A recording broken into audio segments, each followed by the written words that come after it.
morning. Good morning. It is 5:42 and we're headed to the train station. Going to New York today for a very specific purpose.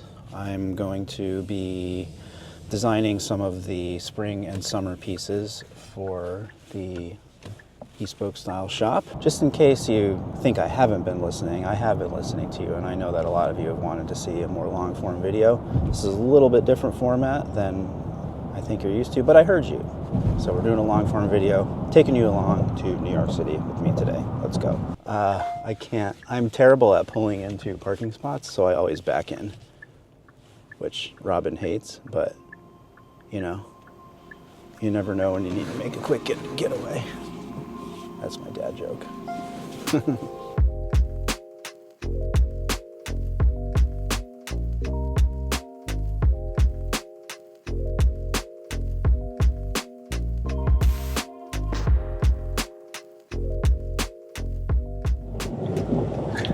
Okay, so we are in the quiet car, which is like a library-like environment, so I can't talk that loud. Whenever I'm on the train, I do like to get work done, though. These are my reading glasses because that's where I'm at in life right now. And this is a little bag that I keep all my cords and stuff in. E-reader, but I'm probably not going to be reading. Maybe on the way home. Computer. This is new for me. It's the Asus ZenBook A14. It's so light. So I do always like to work when I'm on the train. It's always important to be productive. At least that's how I roll. This computer is great. One of the things I really don't like, especially when I just bring my briefcase with me, is that it's just so heavy, and this is so amazingly light. I can't even tell you. Very portable, weighs less than a kilogram. So it's ultra light. It's very durable. That's important too. I beat things up a lot. It's resistant to scratches, wear, rejects fingerprints, all that stuff. Amazing battery life, which is a must. Up to 32 hours. I love the look. It's very premium and unique. So as I mentioned, the reason I'm going up to New York is to design some stuff for the spring-summer collection. So I have made some notes already, but I'm going to take this time to kind of review everything. Going prepared so I know what to look for when I'm pulling fabric books. And I'm going to catch up on some emails so I don't have to think about it during the day. Maybe I get some ideas. Usually very creative in the morning, so get those down. But again, the most important thing is I'm ready and prepared when I get to the studio. So I always tell you to.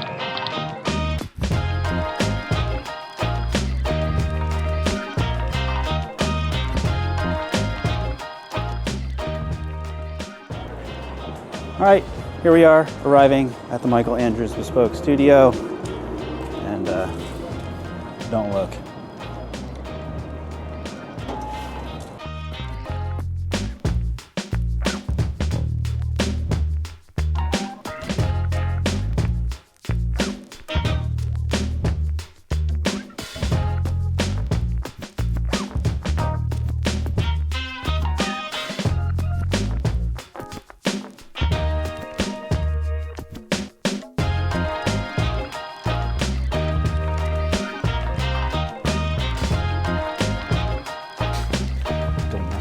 If I want the Loro Piana, you give me the Loro Piana.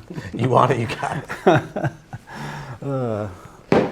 All right, so I'm here with my friend Corey Sylvester, COO of Michael Andrews Bespoke, and my go-to guy for all things bespoke style related. Today, as you know, we're here in New York City to pick out some fabrics and basically design some new things for the spring and summer collection. We did a lot of the hard work. This is going to seem like it's super easy and magical, and it just happens like that, but finding fabrics and picking them out takes some time.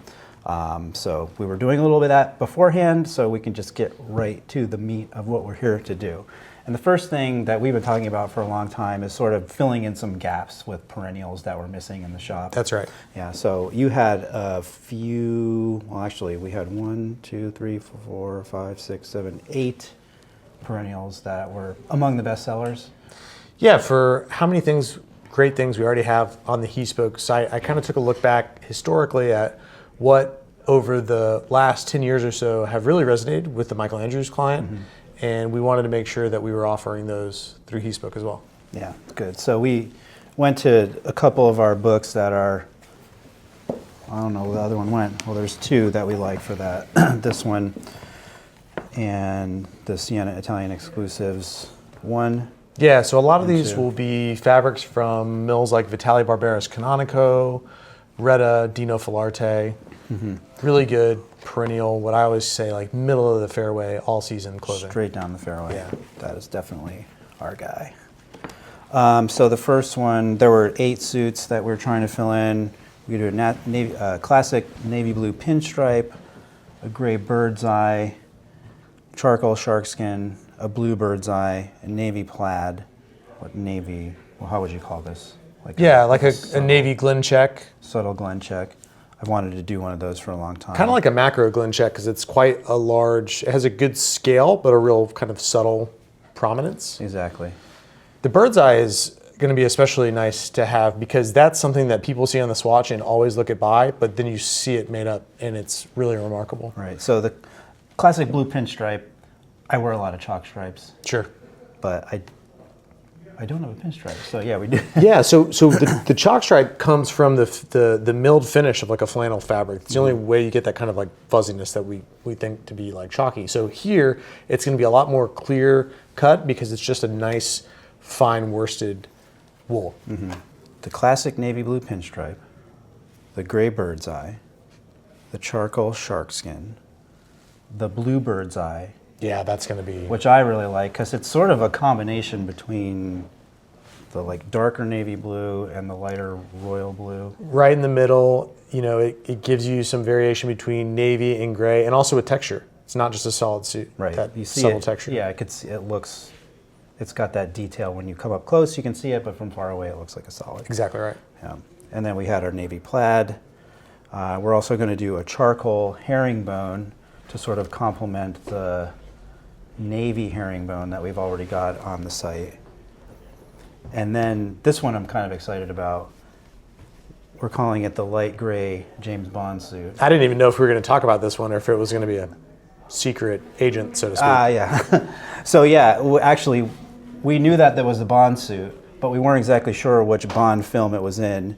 It just so happens that there's this handy-dandy feature on the Asus Zen book A14, the Copilot Plus, where you can hit that button and the AI comes up and we could say, what movie did James Bond wear the gray plaid suit? Sean Connery. Sean Connery. And then the third one, which was a bit of a wild card, I would say, was the dark green suit. And that you said that is one for a very specific guy. Yeah, we've been seeing more and more requests for green. It's been pervasive in the collections more and more each year.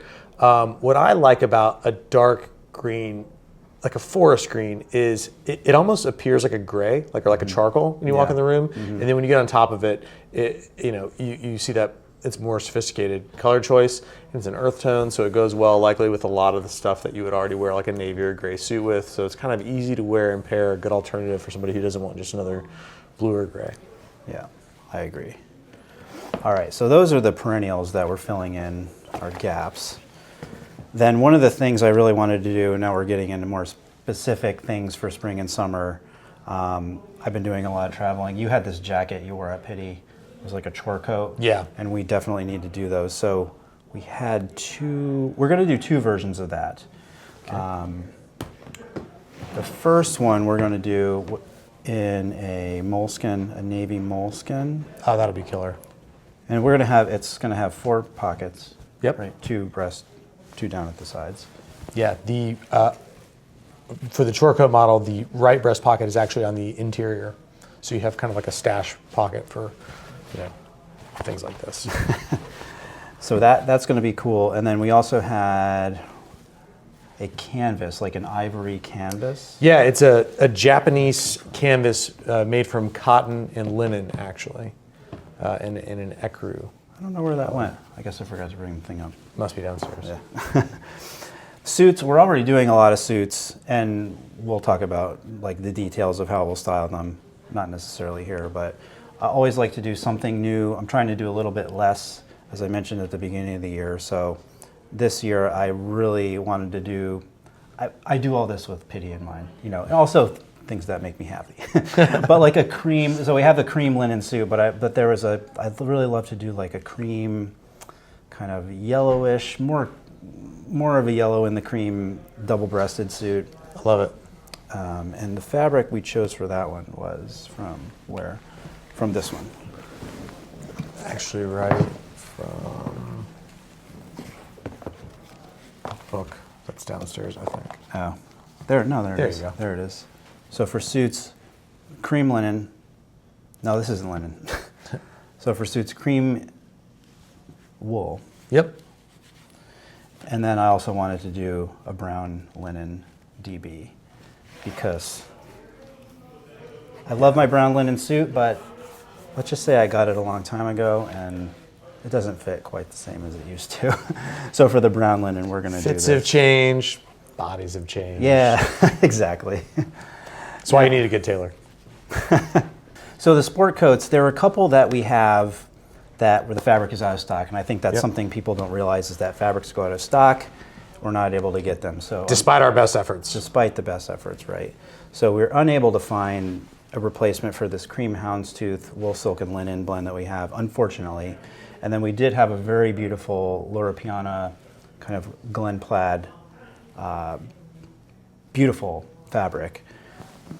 We did find a little bit of a replacement for that. It's going to be new, a new version for spring. It's the Havana collection by E. Thomas. I think that would be really nice. And that's great.